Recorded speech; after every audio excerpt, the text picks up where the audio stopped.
Respiration, the process of breathing in oxygen and releasing carbon dioxide to maintain our body temperature and contract our muscles. There are 4 steps involved in respiration. The first is glycolysis, the second is the link reaction, the third is the Krebs cycle, and the fourth is oxidative phosphorylation.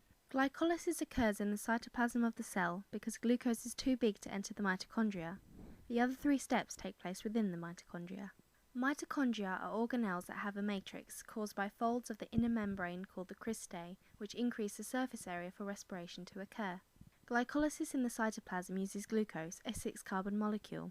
Using the energy in phosphates from 2 ATP molecules, glucose is phosphorylated to 2 molecules of TP, which are each 3-carbon molecules.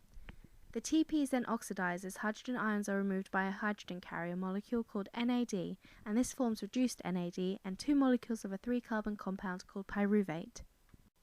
4 ATP are produced during this oxidation, but because we use 2 ATP to phosphorylate glucose, we are left with a net gain of 2 ATP per glucose molecule. The 2 pyruvates can then undergo one of 2 types of respiration, anaerobic or aerobic. Anaerobic respiration occurs in the absence of oxygen, and aerobic respiration occurs in the presence of oxygen. In anaerobic respiration, the process stops at glycolysis, and the pyruvate is converted to ethanol and then reduced to ethanol. This involves the removal of a carbon dioxide molecule and the addition of a hydrogen ion from reduced NAD. This usually occurs in plants and yeast, and that is how alcohol was produced for alcoholic beverages like wine and beer. In animal cells, however, the pyruvate is reduced to lactate by accepting a hydrogen atom from reduced NAD. Lactate is the stuff that causes muscle cramps if your muscles don't have access to enough oxygen. In anaerobic conditions, NAD is still produced, so glycolysis can continue and produce a little ATP to keep some processes going. In aerobic conditions, our next step after glycolysis is the link reaction, where our pyruvate is converted to a 2-carbon molecule because carbon dioxide is removed. It is also oxidized and NAD removes a hydrogen atom. The 2-carbon molecule produced is called acetate, and it combines with a coenzyme called coenzyme A to form a compound called acetyl coenzyme A. Because we have 2 pyruvates from glycolysis, the link reaction happens twice, once for each pyruvate. The next step is the Krebs cycle, and the acetyl coenzyme A from our link reaction combines with a 4-carbon compound called oxaloacetate. This forms the 6-carbon citrate, and the coenzyme is removed to be reused in the link reaction. Carbon dioxide is removed to leave a 5-carbon molecule, and a hydrogen is removed by NAD.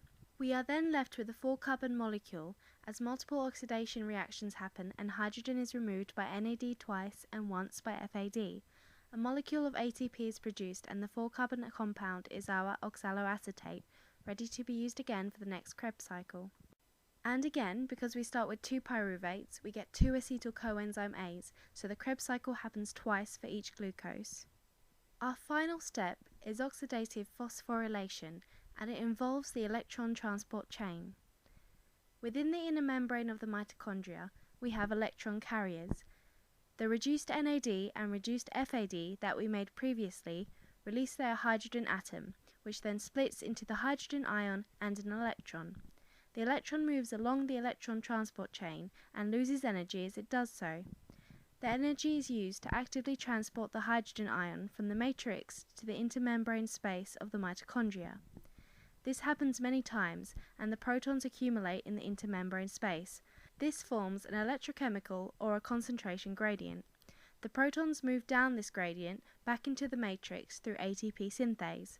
The movement of protons provides some energy for the synthesis of ATP from ADP and inorganic phosphate. Some oxygen that pops by from our blood then combines with the hydrogen ions and the electrons from the end of the electron transport chain, and this forms water. This makes oxygen the final electron acceptor.